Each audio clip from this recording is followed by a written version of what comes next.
You'll never get to the next level until you first understand the deeper level. How is that mentality helping you? How is that hurting you? What results are you getting in your life because of it? And what results would you get if you traded that in for something different? Next Level Nation, welcome back to another very special, as always, episode of Next Level University, where we teach you how to level up your life, your love, your health, and your wealth. We hope you enjoyed our latest episode, number 946, How to Leave Your 9 to 5 and Start Your Own Thing. Alan, do not spit out your bubba. Today, for episode number 947, we are talking about what your Facebook comments say about you. It's been a day. It is actually Marathon Monday in Boston today, and it is Alan and I's Marathon Monday. So here we are recording all of our episodes. Last night, what was I doing? I was on Facebook last night getting ready to put down my phone for the night, and I came across this video of... It was kind of a meme, but it was a meme video. So this was the premise of the video. When I get bored at home, I remember blank. And this video was a bunch of wealthy people who had really nice things in their home. So as an example, one of the people, the meme said, when I get bored at home, I remember that I have a plane. And it showed this person walking out to this garage, this hangar, and this person had a plane in their hangar. Another person had an indoor pool that was really nice. Another person had a car elevator that brought their car up to them. Obviously, these are very wealthy individuals, and they are showing off really nice parts of their homes. And my initial thought was, okay, I think that's super cool because I watch mansion tours every single day. But let me go into the comments here because I have a feeling there's probably going to be a lot of negativity in the comments. And there was a ton.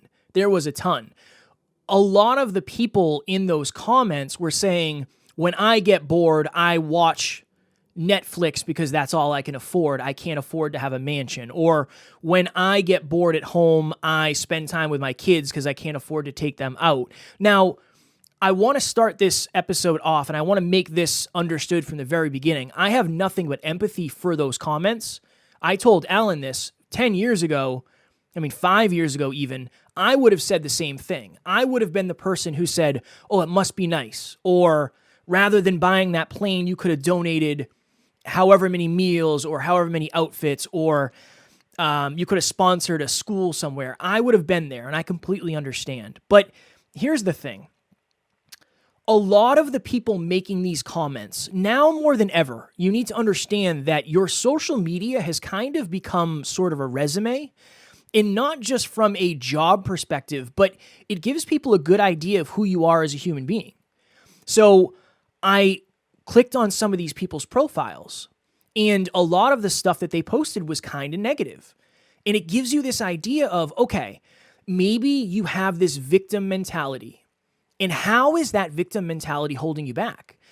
I think that if you don't have the level of belief that allows you to say, oh, wow, it'd be really cool to have a plane if that's something you want. Or it would be really cool to have this theater room in my home. But if you don't have the belief and you don't intend on doing it, it might be something that triggers you. And I'm thinking to myself, Alan, imagine that person who posted that comment. What are their conversations like on the day-to-day? What is their dinner talk like with their family? Who do they surround themselves with? Because really, we talk about these fundamentals all the time. But somebody who is very fulfilled, who feels like they're making progress in life, who feels like they have a bright future with an awesome, passionate purpose, they're not going to take time out to write something like that. They're just not. And again, nothing but empathy. I've been there. I know what that feels like. I remember thinking back in the day when I would see somebody with something nice, it must be nice. Good for them. I wonder what it would be like to grow up with rich parents. I used to think that all the time. But if you have that victim mindset, that is also affecting tons of different parts of your life. I can't say specifically which ones because I don't know these people, but At a deeper level, if these people are vilifying wealth, which again, I've done in the past, so I understand, the odds of them finding wealth is pretty low. And what they're not thinking is, sure, this person has a plane, but you don't know what good they've done in the world. You don't know what kind of value they've had to add to people in order to transfer that money over to their bank account. It's a very surface level thing. It's a very surface level trigger that makes them say, this person is bad because they're showing off nice things. There's no humility. This is bad. My goal in this episode is for you to, number one, check in with that part of you.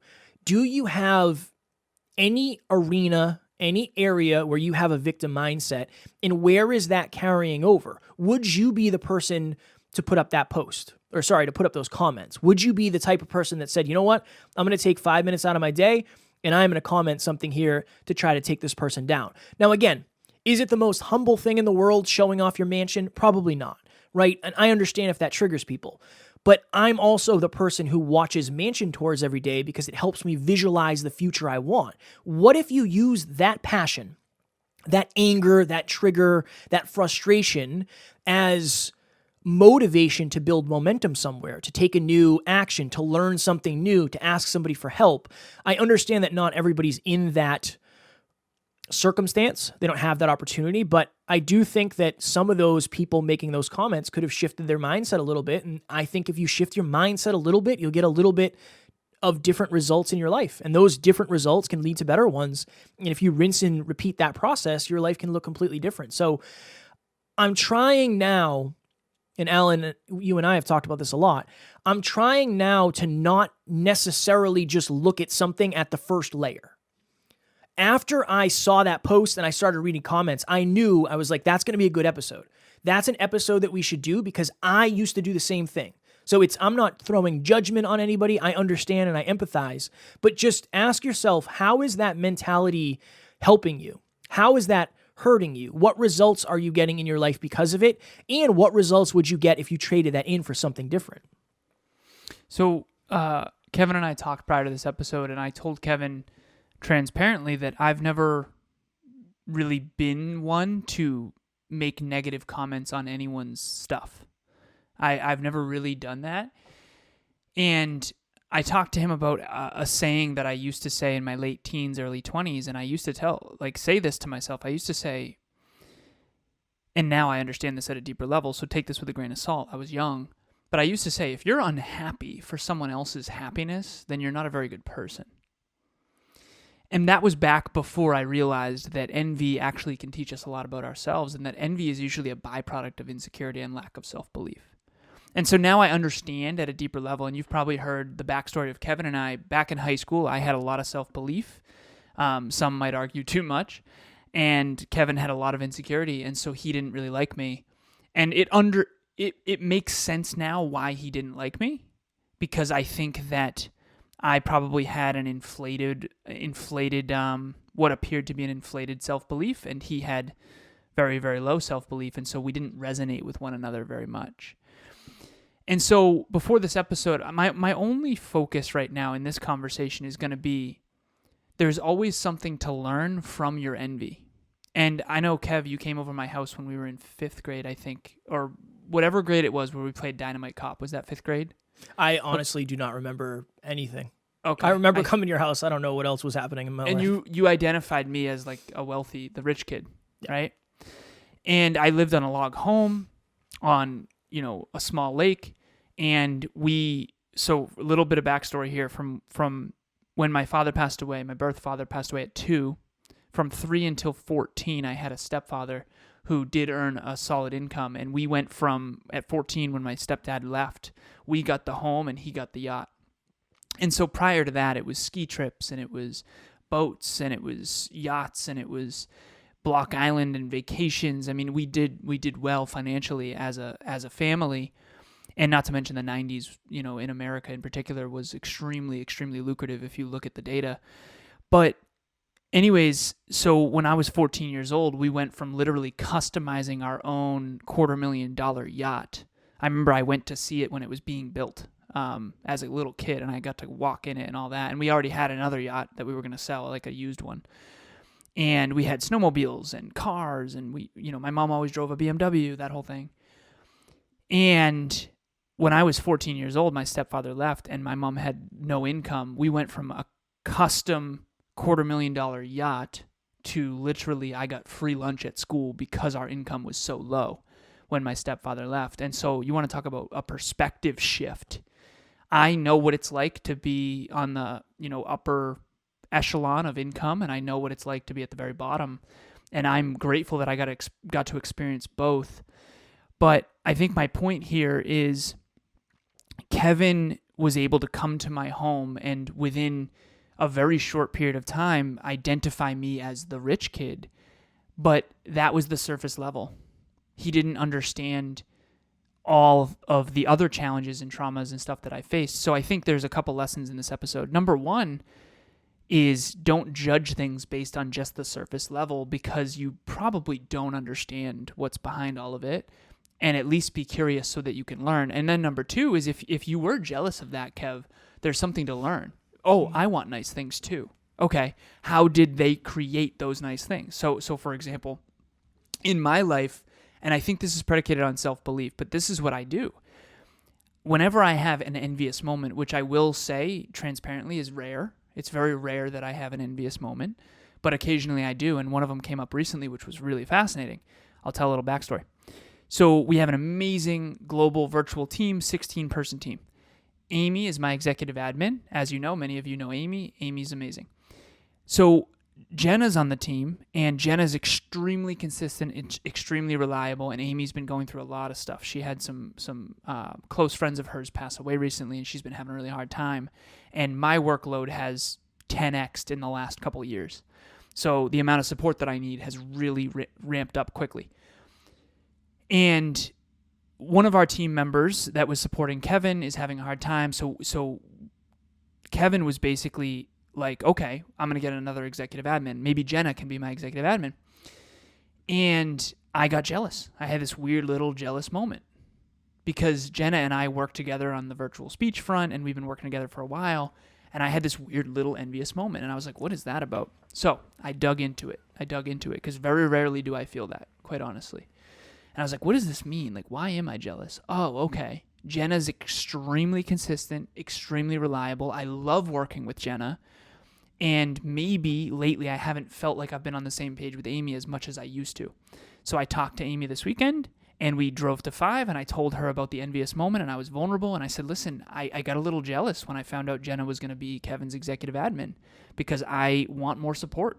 Jenna's more consistent and more reliable lately, and I want to level up. I want to get on that level. So that envy created curiosity. The curiosity created a deeper understanding, and the deeper understanding expressed vulnerably actually created transformation. Now Amy and I are going to be on a whole new level. She told me she 10 out of 10 wants to be my executive admin, and she's ready to put in the work. And she even got vulnerable and told me, honestly, I don't grow as quickly as you. I need more help in terms of the training aspect. And I'm like, oh, no problem. I train for a living. I train, I coach. I'm happy to do that. I just didn't know that was the actual issue. I just didn't think you were committed. Turns out she's way more committed than I thought. She just needs some more training. So transformation can happen when you have envy. You can learn from it.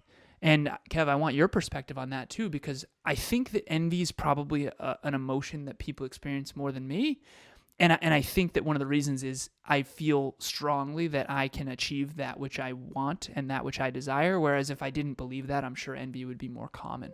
Hi, my name is Bianca Thomas, and I am the co-founder and COO of Evolve Ventures.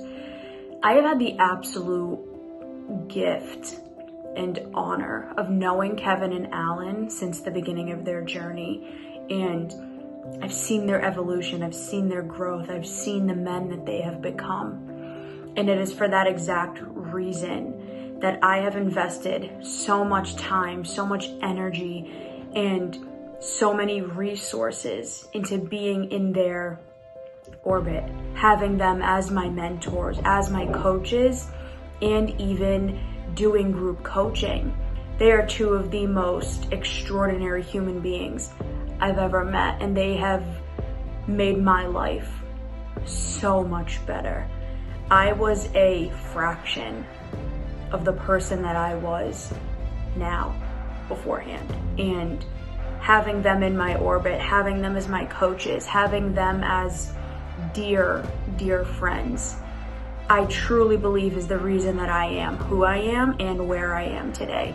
So I hope that this gives you the message that you need, the trust and the belief that you need to take the chance on them.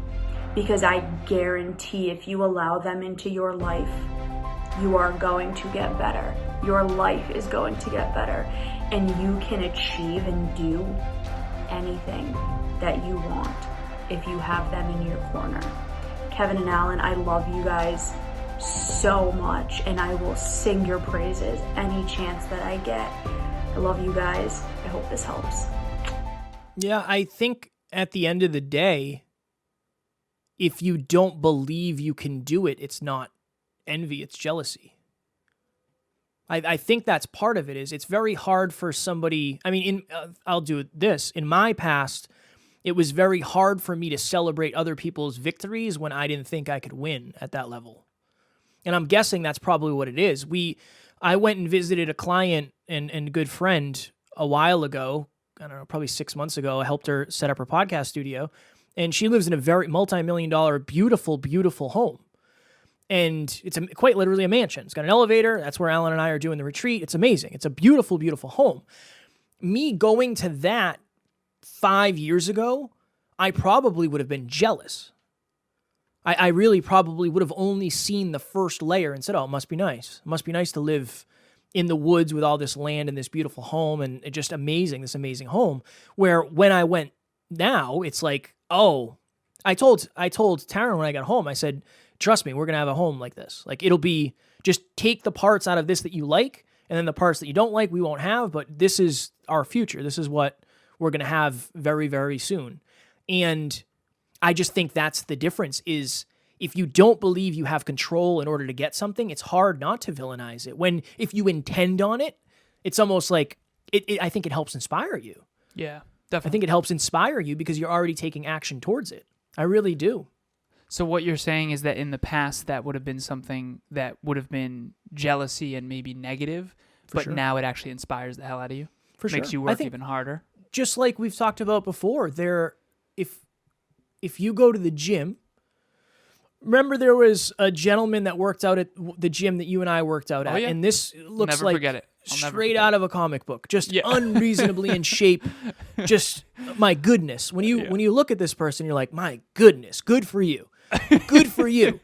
But I bet you a lot of people look at him and say, oh, he must be doing this and he must be on steroids and he probably doesn't spend any time with his friends and he probably doesn't see his family. He's probably selfish, whatever it may be, right? Because they don't necessarily appreciate that which it took to get that because it's only a first layer. You only see what you see. You don't see what went into that. My perspective on business owners and successful business owners will never be the same after this. After being a business owner and seeing how difficult it is to succeed, it will never be the same. It just can't. I know more than I did. And I think if you're looking at things from a surface level only, it's very quick to say the first thing that comes to your mind. It really is. But if I went in those, and again, I wouldn't do this because it's not a good use of time and it's not worth arguing over. But if I went into that Facebook post and I went through those comments, what if I knew that person, hypothetically, and I said, oh, you might not know this, but the person who owns that home started a very successful charity that helps blank. I just wonder if that would shift the perspective from I wish I could or how dare they have this to, oh, okay, now that I know that, it seems more okay in my eyes. I just think asking yourself that question, it's like, would that shift things for you? Okay, what does that say? That's a question for you if you're out there. I know how I would have reacted in the past. So again, nothing but empathy. But I think it's important to at least explore this thought pattern because there's always another level. And we say that there's always a next level. Well, there's always a deeper level too. There's always a deeper level of why am I thinking what I'm thinking? Okay, I think it's because of this. Well, could it be because of that? Okay, what if I take this out? And that's self-awareness in a nutshell, really. I just came up with something really cool. Breakthrough moment when you were talking. You'll never get to the next level until you first understand the deeper level. Ooh. You got to dig down to climb Trademark. up. It's fascinating. Trademark it. So this is the question that I wrote down that I want everyone watching or listening to this to ask themselves. When and where are you reacting that way, negatively? Where are you triggered? Emilia and I have had people get really triggered by our relationship. We did a Relationship Talks virtual event. I forget what it was on. It was on love languages and paradigms, and really awesome event. But one of my clients attends those, and she said afterwards, it's like, those are so hard for me. And I was like, what do you mean? Like just heavy mirrors? She's like, no, just seeing you two together is so hard for me. Like I get triggered every time, and I need like hours to recover afterwards. And I was like, what? And she's like, yeah, you two are just so in love, and I wonder whether or not I'll ever find that. And it's interesting because that would only ever inspire me. I wish that I saw a relationship like what we have. And I told this person too, I said, the truth is, and this is fascinating, we weren't even that, like, we did well, but we weren't as connected or as in love or as on the same page as we normally are. Like, and I told this person, I said, to be honest with you, our relationship's actually far better than what that indicates. And I would have at one point not believed that too. So I understand, because I looked around in my whole childhood and saw really unfulfilling relationships with unfulfilled people and unfulfilling careers. And that's why I studied fulfillment for 33 years. But I digress. When and where are you envious? When and where are you triggered? And what does that mean? What does it mean? What aren't you understanding that you could maybe understand? Because all that gold, I'm telling you, is buried where you don't want to dig. If you're envious of other people's wealth, it means deep down you want to be wealthy. And maybe deep down you don't believe you can. Okay, there's something to learn in that. I've always gotten really curious and inspired by things. There are certain people that I don't like in this industry, for example, but I can still learn something from them. And who's a good example of that? I won't name names, but there's some really toxic, masculine people in this industry that, quite frankly, I disagree with a lot of what they say, but there's some gold. One person in particular is brilliant, even though I think he's overly toxic masculine with some ego. There's some stuff I've learned from him that I'll never forget. And so you just learning, I think, and realizing that any person on this earth who puts their whole life up for others to see is going to be criticized. There's no perfect human, but there's so much to learn. Like Abraham Lincoln said, there's no one that I can't learn from. We're all a warning and an example. I said that in book club this weekend. We're all a warning and an example. All of us. Every strength comes with a weakness, and every weakness comes with it in a strength. We're all a warning and an example. I'm a warning about, overuse of alcohol. I'm a warning about an obsessive, addictive personality, but I'm also an example of what you can do with that. That's okay, right?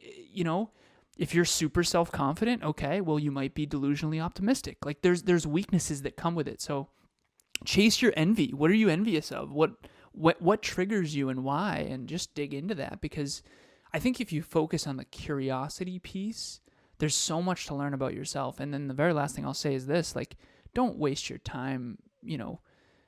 Kevin and I aren't going to spend our Saturday I can't believe, commenting negative stuff on other people's YouTube or writing negative reviews and stuff.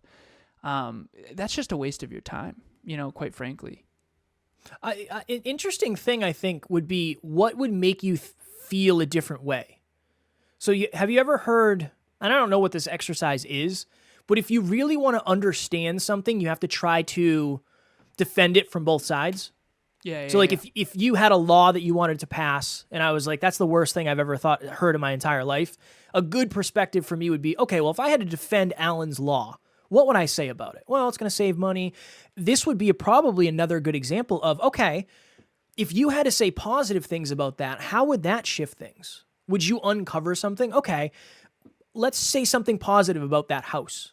Well, that person must have worked really hard to get it. Okay, what else? Defend it more, right? And I just think that's a good, unique perspective. And again, I understand. I very much do, because for a long time I said the same thing. It's not going to change overnight, but one of the big goals of this podcast is to have you question your reality 7 days a week in some way, shape, or form. To say, you know what? I probably would have written the same thing. I probably would have wrote the same thing if I saw that. Okay, why? Quick question, Kev. Hammer. What would you say to that, Kevin, who would have written that same thing? What would you say? And then we'll go, because I know we got to prep. To the old five-year older version? The Kevin who would have written a comment like that. You could only give him like a couple sentences, just very direct. The only reason you're offended is because that person has what you want and you think you deserve it. I really think that's what I would say. You're jealous that they have it and you don't. And this is what I would say. Kev, this is heart-driven, but no BS. You're jealous because they have something that you do not know how to get yet. That would be it. And maybe they did something with it. They did something with a thing that you don't know how to get that you would have done something different. That's what I would say. Because I think that's what it is. I really do. I think that's the through line of it. If you could get it, you would have it and you could do something different with it. But use that frustration as motivation. Use that passion as an opportunity to create momentum in your life. And as always, just take a look in the proverbial mirror and say, okay, would I have done that? Would I do this? What would I do differently? How could I change my perspective? I think that is one of the most important things in the world. Okay, we got to prep for our live podcast. Next Level Nation, as you know, for the entire month of April, we are doing a giveaway where with 1 minute of your time, you can win $100. All you have to do is leave us a review on your podcast platform of choice, screenshot it, send it to Alan or myself, whether it's in email, Facebook, Instagram, wherever it is. We will enter you into a drawing to win that. And at the end of the month, we will choose one person. We'll send you a $100 Amazon gift card, and that will be that. $100 bills, y'all. Dollar bills. And the link to leave us the review is in the show notes. I believe it's I love this podcast. I don't whatever, you'll see it. The link's in the show notes. As always. Speaking of giveaway, not a bad Say start. more. So if you click the link in the show notes as well, you'll be taken to a landing page where you'll see the virtual speeches, 3 of Kevin and I's bread and butter speeches that we are willing to give to your company or your organization or your community completely free. We're actually doing one coming up. Shout out to Dan and Noel. We're going to be giving a speech soon. So we've done several of these all over the world.